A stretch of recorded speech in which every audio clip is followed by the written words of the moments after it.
Welcome to this video. My name is Hannes and today I want to tell you why 7 chords are so cool. No matter if you're a beginner or an advanced player, 7 chords should be in your repertoire.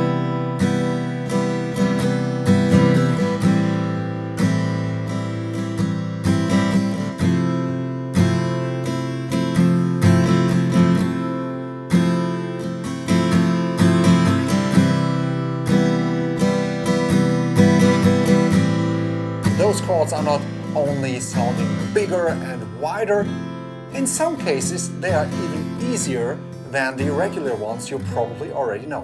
Okay, before we start, please take a close look at the video description. There you will find my free lessons for beginners, no strings attached there, tons of cool free lessons there you should check out to get along here on my channel. Well, and now let's go and check out the 7 chords. So for now, what's that's supposed to mean 7 chords? You've maybe seen out there in the internet or somewhere else in any chord notation a 7 over a chord symbol, or maybe something like a major 7 or a minus 7 or some variations.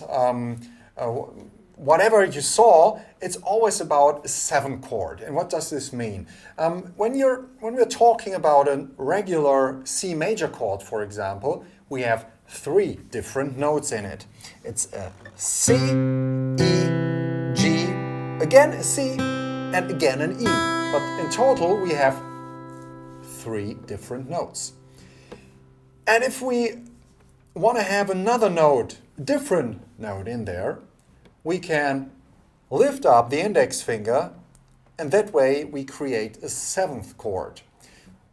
Because now we don't only have a C, an E, and the G in it, we also have the B in the chord, and another E here with the top string. So in total we have C, E, G, B, and another E. And this makes it a 7th chord because the B is the major 7 starting from the root from the C. When you go up just your good old C major scale, you have C, D, E, F, G, A, B. Okay? This is the 7th step on the C major scale. This is why it's called C major 7 chord. And the cool thing about it is it's way easier than playing the regular C chord. Haha. So it doesn't even not only sound fancier, but it's also easier.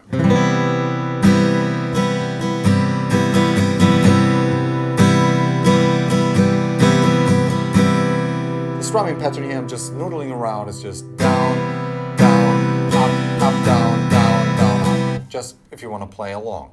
Then I changed in the intro to the chord A minor 7, and you probably know A minor like this.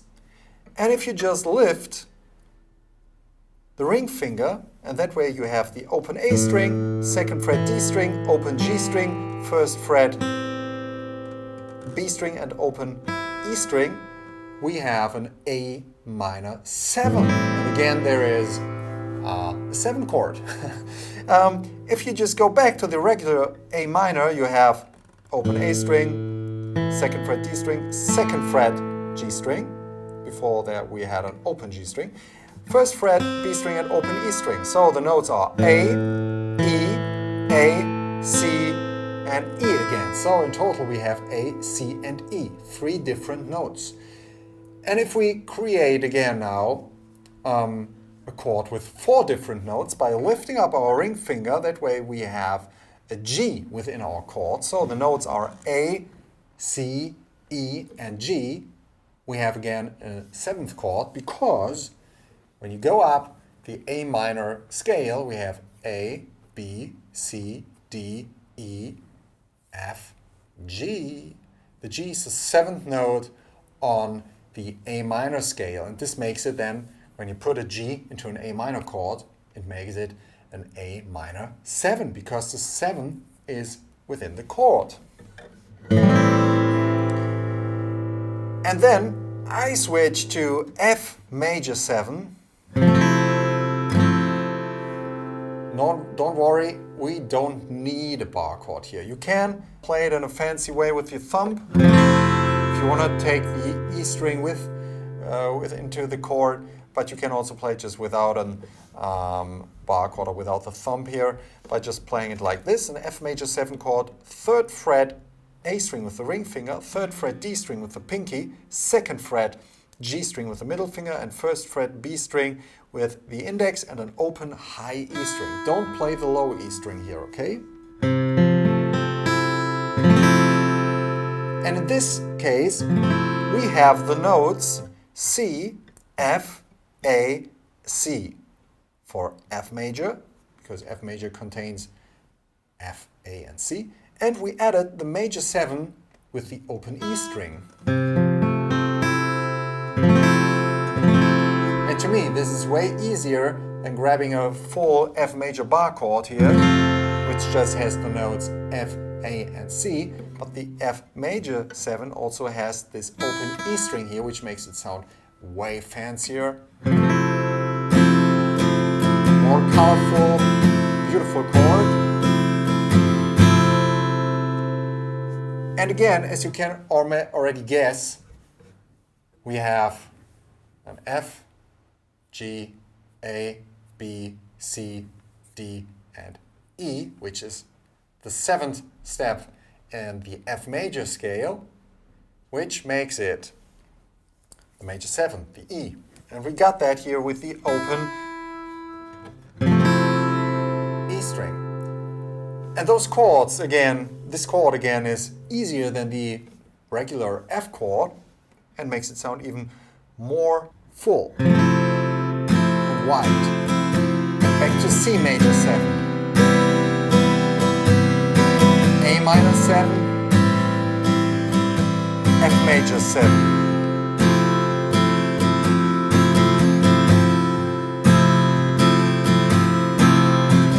C major 7, A minor 7, F major 7. And then I played, in the second run, a G7.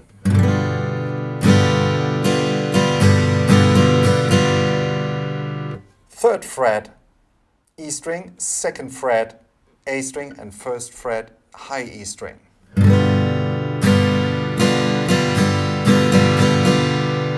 And this really builds up tension. It wants so bad back to C major. Wow, that's home. That's release. Okay, so we have C major 7, A minor 7, F major 7, and G7. And just play it against the regular chords, the triads.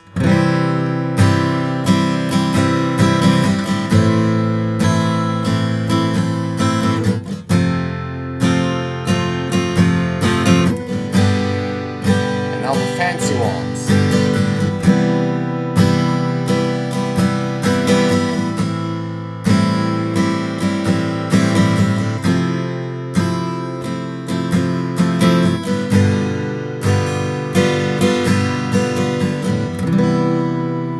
Way more color in there. Check those chords out. Those 7 chords just widen up the spectrum, really way more color in there. And of course, you can play a 7 chord on every note. Like when you're playing a D major chord, you can play a D major 7 chord. I mean, you will find them everywhere, and you can find all of them in the internet. I just wanted to make them more familiar for you, and that you'll lose maybe the fear of just trying them out, because most of them are actually easier than the big brothers, which don't have the 7th in them. So it's really worthwhile checking them out. In some songs you will find them, and it will be such a pleasure to check them out. Just noodle around with them. It's just sheer beauty. I recommend you to do that. And I also recommend you to check out my free lessons for beginners, which you find in the video description. I would love to see you there too, because it's a great basis for you to get along here on my channel. I would love to see you there. Thanks for tuning in, guys, and see you in the next video. Bye-bye.